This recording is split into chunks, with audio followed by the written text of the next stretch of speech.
1 second here. It's in the morning here in Toronto, and welcome to the Sitecore user group. This is presented to you by Tech Guilds, and we're going to be talking about a very, very interesting topic. We're going to be going through the Content Hub 101 by me and by the legendary Chris Williams.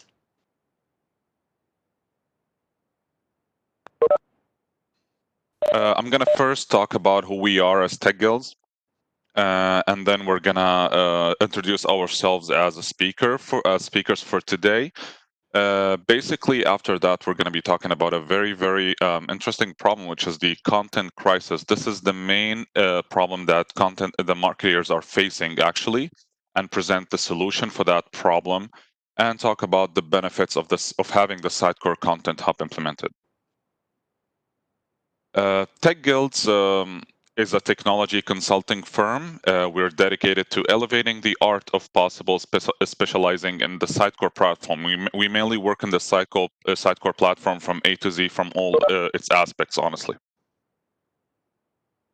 For today's speaker, Chris, if you want to introduce yourself. Yeah, I think most people probably know who I am. I'm an MVP for 10 years. Presented on Content Hub twice at the last symposium. So that's really who I am. Nice. Yeah, everybody knows Chris. For myself, I'm a software developer based in Toronto, Canada. I specialize mainly in working with the Sitecore platform. I have 5 years plus in the Sitecore platform, and I'm currently holding a DevOps and support lead position at Tech Guilds. I have multiple skills from software development, problem solving, solution architecture to DevOps and cloud, and now the Content Hub is my new passion. Well, and he's going to be an inspiring MVP. So his other passion is sharing something with the community. Yeah. Hopefully, go in there. The content crisis. Let's begin. In today's, honestly, in today's always-on omni-channel world, the challenge for organizations to provide its audiences with the right content to the right person at the right time, this is easier said than done, honestly, because even with large content creation and marketing teams and budgets, it's becoming increasingly difficult to fulfill the promise of being able to engage in your audiences in a relevant, personal, and timely way, in large part because of the labor intensity of planning, creating, executing, managing, tracking, and measuring all its content. And this problem in general can be distilled into 4 key problems. The first problem of the content crisis is teams usually work in silos. They don't know what each other is doing and struggle to collaborate. The solution for that problem, the Content Hub, provides a platform for teams to collaborate with seamless visibility across entire digital marketing workflow. The outcome for that, you will have faster time to market, higher efficiency, employee satisfaction and productivity, as well as higher quality marketing output. Going to the second problem of the content crisis, teams use disparate, disjoint, and expensive system for creating content across channels. Content Hub can provide one unified platform to create, manage, and deliver this content, always as well as the assets, product, and master data across all channels. For that, you will have a better ROI, faster time to market, and increased productivity across various teams. Problem number 3. Teams usually have no idea how their content is performing. Content Hub, using machine learning augmented triangulation of customer behavior and content consumption, understand content effectiveness across channels. This will give you cost savings. Content is usually expensive for personalization, higher results with their customers due to perfect personalization, discovery of revenue or customer opportunities not possible with raw human brain power. Problem number 4, volume of content needed for personalization. Content Hub will provide you one platform to facilitate the creation and distribution of content efficiently at scale across all channels. You will meet the demands of content needed for personalization at scale across channels. I'm not going to go in details about the stuff that the Content Hub will solve for you, but you basically can solve your organizational needs, whether you're in marketing operations, digital content, if you're a digital content marketer, or even if you're a web editor, content creator, if you are in the IT front, if you're a front or and backend developer, and even if you are a merchandiser, you will have something that Content Hub will solve for you. Chris? This one's my absolute favorite slide. I stole it from Sitecore. I moved a couple of things around, but this is my absolute favorite. So what this slide tells you is it tells you what all of those pieces of the platform are that are working together. So you have DAM, which is your asset management.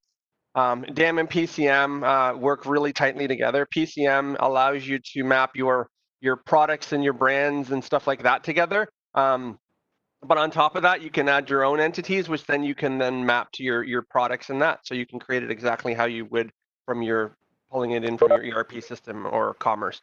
The MRM portion is really Jira for marketers. It allows them to run their projects more the way that they run them. So it even has you can add a task to a pool, so you can support those whole resource pooling type functionality. And that's something that Jira, you can do it, but you have to do a lot of hoops in order to do it. But MRM has it all tied together. And in your task, you're actually, when you finish them, you're assigning your assets and your and stuff to the actual task. So the person reviewing it can go right to the task and review it and approve and everything without having to go to another system. So that's one of the powers of MRM. CMP is something that a lot of people are using DAM right now, but CMP towards the end of the year and into the new year, that's going to become very powerful because it does campaigns. So you can create your campaign, you can create all of your campaign material in one spot, relate it to your assets, and then once it's approved for your cycle, publish out to where it needs to go. So some people are using it now, but I think as we get into 2021, a lot of people are going to be using it to optimize their channels, especially as stuff is opening up after COVID. That's going to be very important. The other one is web to print. Web to print, what that allows you to do is you've got an Adobe template. You can stuff your assets and your content into that template so that you're sharing the same content with your print catalogs and flyers and stuff like that. And it basically prints out to PDF. Amazing.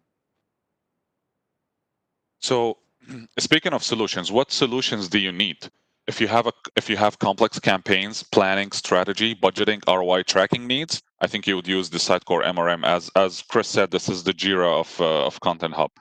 Do you need to manage assets centrally? You can use the DAM. Do you need to manage multi-channel marketing campaigns? You can use the Sitecore CMP. And let's pay attention here. This is not only a product by product. You can actually use all of them as once to solve multiple problems of your own choice.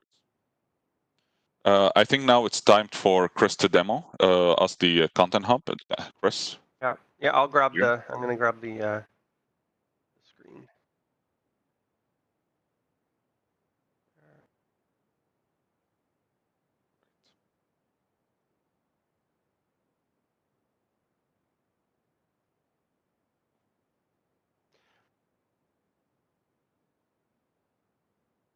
Okay. Can you see my screen? You should see the Content Hub. Yeah, we can see it. Okay.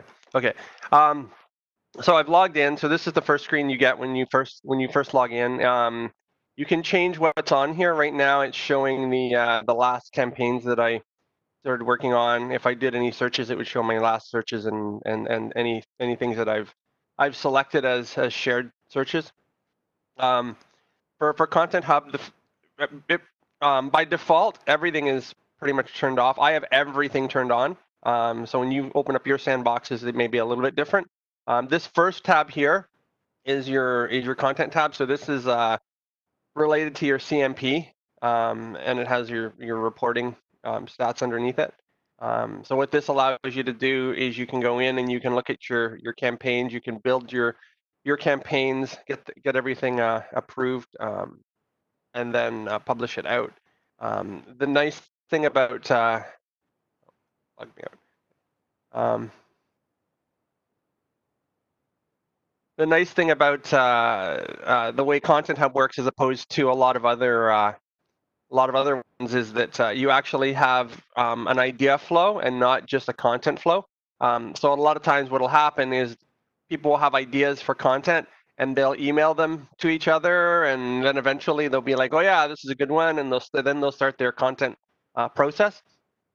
With Content Hub, you actually have an idea flow, so someone can go in, anybody can go in and create an idea and say, this is an idea that I have for content, and you can go through a refinement of that and through a workflow, and then eventually approve it. And once it's approved, it starts the content workflow, and that's when you actually go through the process of having everybody creating the asset, adding the proper metadata to the asset, and all of that kind of stuff. So these are all the campaigns. These campaigns are all the out of the box campaigns that came in. I created a couple in here, just blank ones, just to play with it. You can add your screens in the way. You can upload your items to the to your campaign. I'm gonna pick I'll pick this one.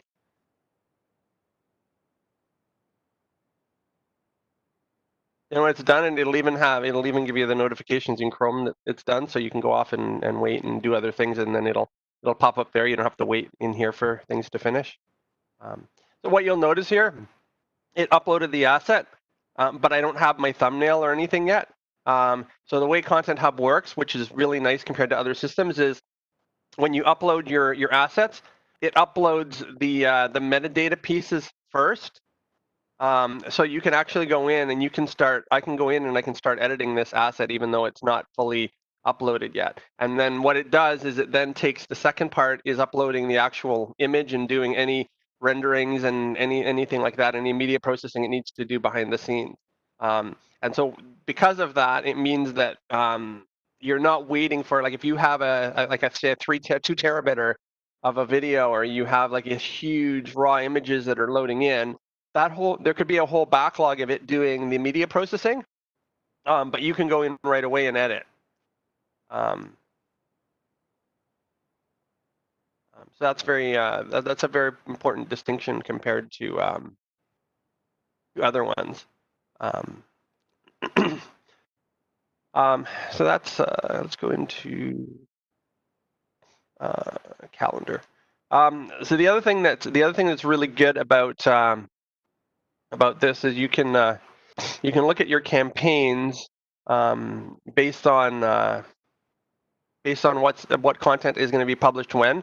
So one of the great things about that is if you wanted to look at, say you had social media campaigns that were running, you can if you could look at it and you would see in here all of the I don't know if there's any data in here for those. I'm gonna have to go back to, like, I don't think I have any. Yeah, but anyway, what it shows on here is it would show them overlapping. So you would see like a Facebook or that kind of thing showing up on here. And so if you had multiple campaigns running at the same time, like say you had a Facebook ad campaign, you'd want to make sure that you're not running 2 of them at the same time, targeting the same audiences, because you're basically competing with yourself.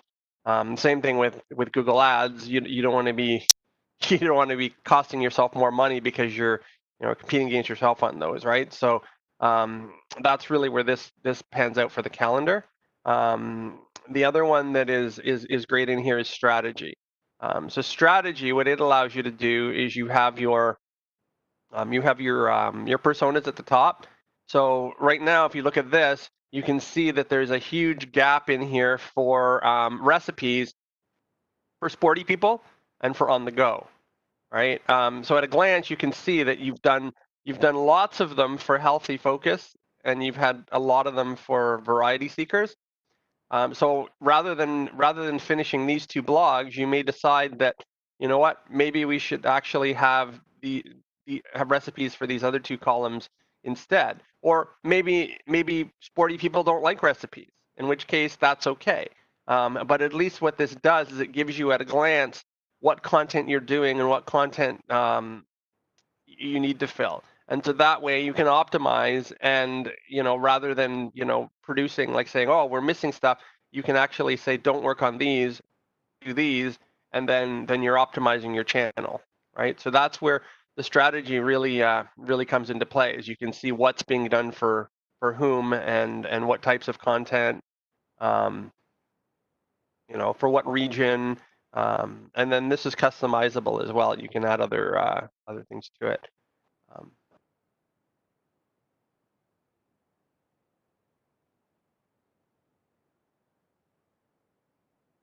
Um, the asset search over here, you've got the basic search facets here. You can add more facets if you want underneath the customization. This tool is entirely customizable.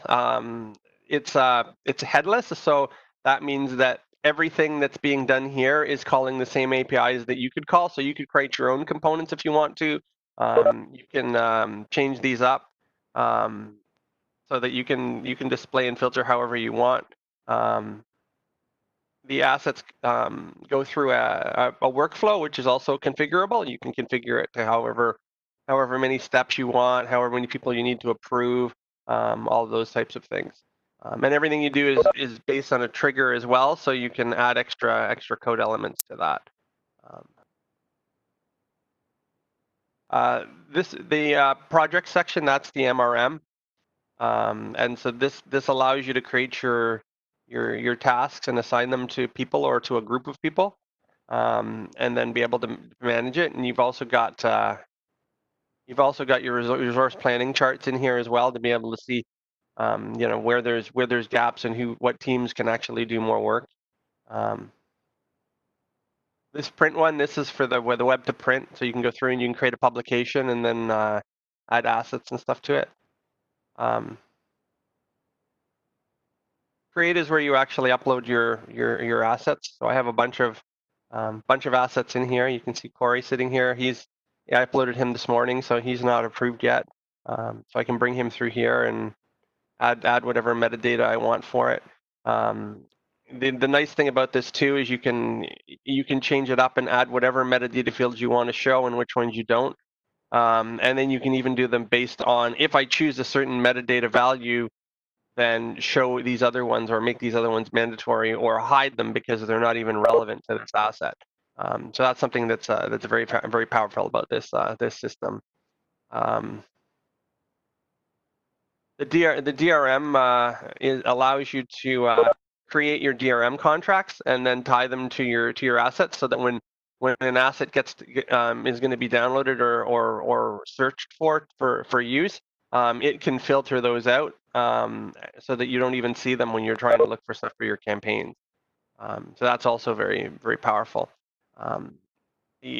The thing that I like the most about this is the customizing, is being able to totally customize it. So within entities, you can go into I go to M asset. You can add yourself whatever items you want to it. I just wanted to, that's just to show you what all the entities are. But I'm going to go into Schema.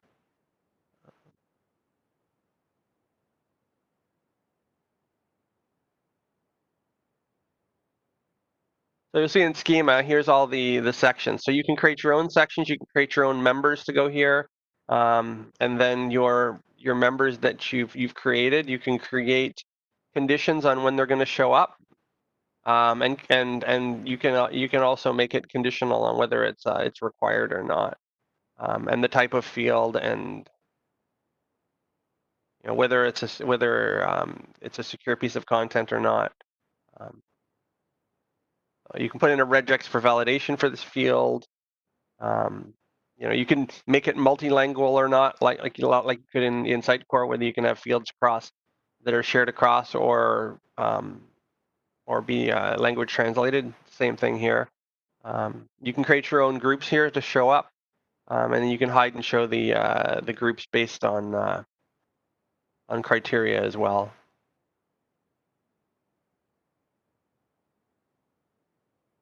The other thing too is you can change this UI right here. This is the out-of-the-box UI, but you can change it to however you want. So you can add components, but you can also change components. So if I go to pages here, I actually created I added a reporting component to the reporting page. So I'll go to content and then reporting. And so you can add any components anywhere you want. I added a chart here. I'll edit my custom chart that I made. So inside of here, you have I have the chart, and I added events for it. I made it a donut chart, and then I had it grouped by the event type. So if I preview this, you'll see that I did it based on the life cycle, so you can see how many things have been created, approved, and submitted.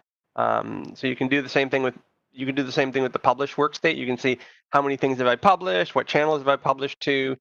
You can dice this up however you want. You can add more dimensions and that kind of thing. You can change it. Right now it's a donut. I can make it a pie chart if I like that. For this particular one, it'd probably be better as a columns. You can more easily see who did what. So this morning I uploaded a couple things, so that's why you've got 15 items in create. Otherwise, everything else is approved.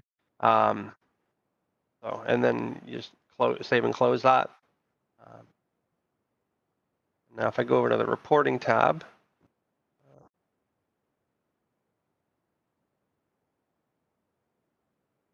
we'll see that our report now is the bar chart.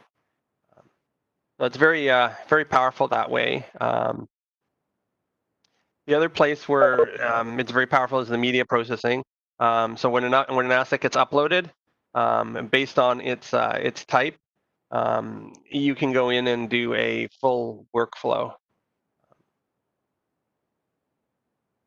If I go into edit for images, you'll see a processing flow here. So right now when an image gets created, it creates a PDF for it, it creates a preview, right? Creates a big and small thumbnail. But if you have specific sizes that you want to make, you can go in and you can add and say, convert image, and then give it a size, and then have it create, like if you know you're going to do Facebook ones and you're going to Instagram ones, and you know you need certain sizes for your website and whatever, you can have it when an image comes in and it matches stuff, that it actually does all of that at the beginning, so that you save all of that time. So that means that your photographers could just go right into the system and upload, and you don't have to worry about, someone going in later and making all of these. This will do it all for you.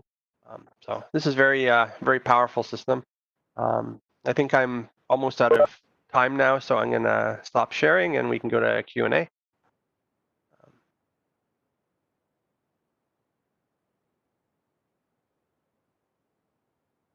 Okay, so does anybody have any questions about Content Hub or what you've seen?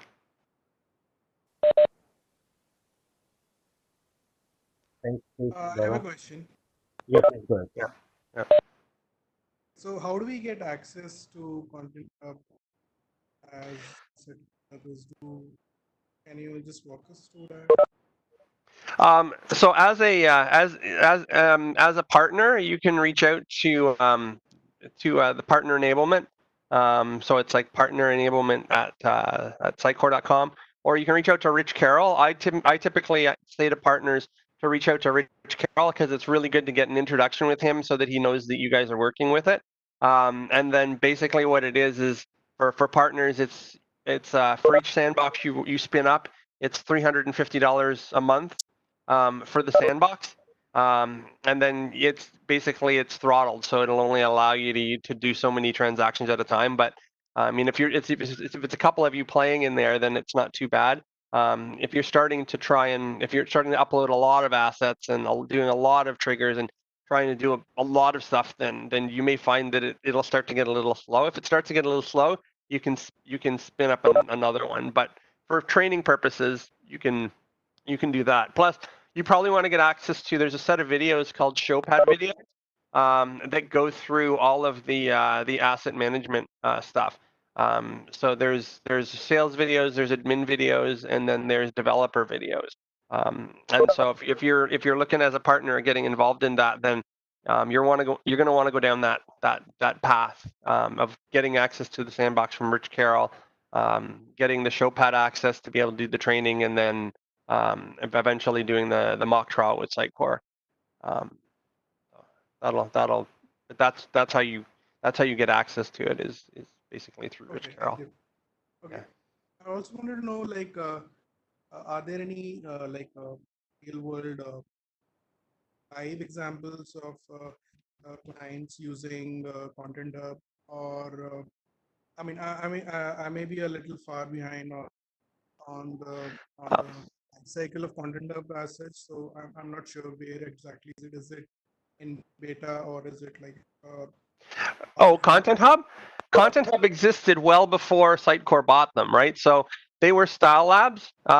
So before 2018, they were style labs, and they already had major clients using it. Coca-Cola uses it. Hilton Hotels uses it. General Mills uses it. There's a whole, like, if you go to the old style lab site, you'll see all of the large people that use it that aren't using Sitecore. They're not Sitecore people. They're using Content Hub. And in fact, a lot of the people that are using Content Hub right now are not people that have XP, right? There's now a lot more. Sitecore has been selling a lot more this year to XP people, but okay. Thank you. but yeah, it's not a beta product. Plus, the other thing to remember is I've heard a lot of people talking about the fact they're like, yeah, this is an add-on to Sitecore. This is not an add-on to Sitecore. This is its own product that can be sold to any marketing team, regardless of what other platforms they're running. Now, if they have XP, the nice thing about it is that you can add all of that extra personalization stuff for your website and be able to push the data into it from Content Hub. But Content Hub itself is a marketing platform for marketers, and it can be used by anybody. You could even have Adobe and be using it. Actually, Sitecore has a connector for Drupal. It's an open source connector, so it's not supported. But they do have a connector for Drupal that you could actually use Content Hub to surface the assets into Drupal. So I hope that answered. Any other? Like integrated. Yeah. So there is a question. Chris, hello. Yeah. So the question is basically, is there any facility to integrate it with another collaboration tool like the SharePoint? SharePoint has a Content Hub. So is there any connector available for that? There's not a connector. There's not a connector built. Mm-hmm. I don't know why I'm getting. Okay. Basically, the way Content Hub works is it's a full API first system. So to be able to integrate, SharePoint can make calls out to the REST APIs. Or there's also for the assets. There's a generic connector, which is basically iframe.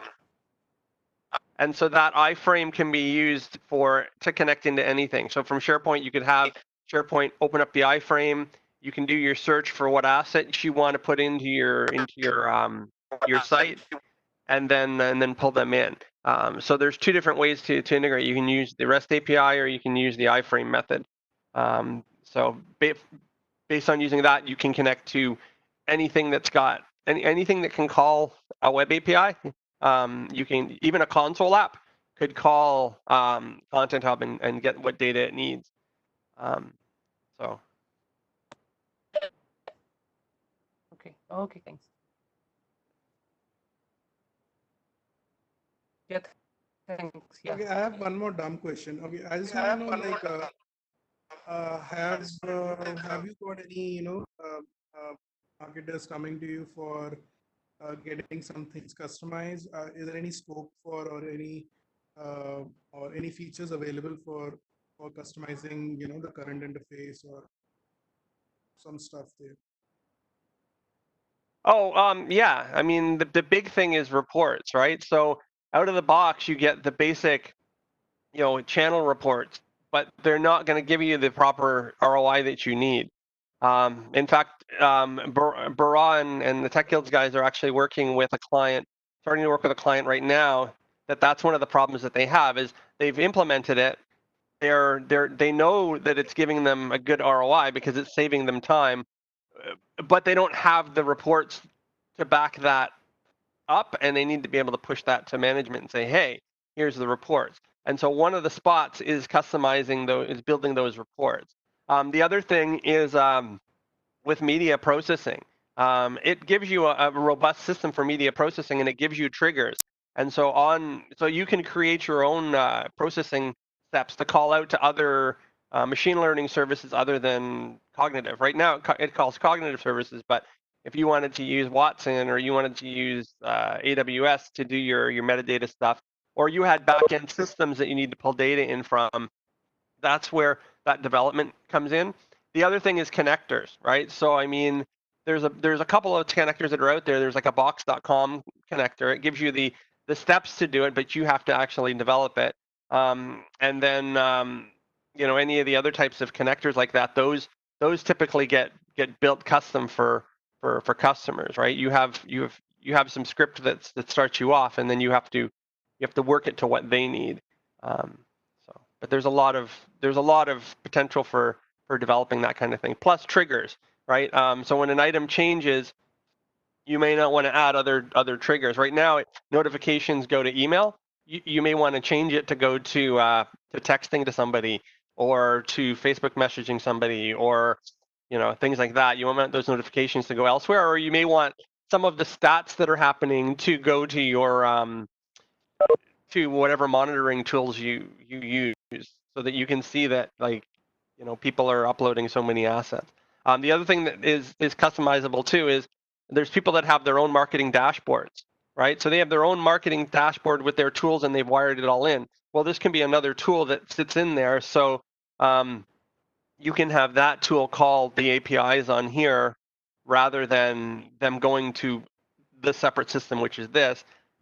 They can be using their marketing platform with all their tools and analytics and all of that, and it's seamless to them. They would be using this for all of their assets and media underneath. And I have seen one client do that where they've used this basically fully headless. They've just been, it's set up out of the box like this, and then most people don't even go here. They just use the front end form from wherever. So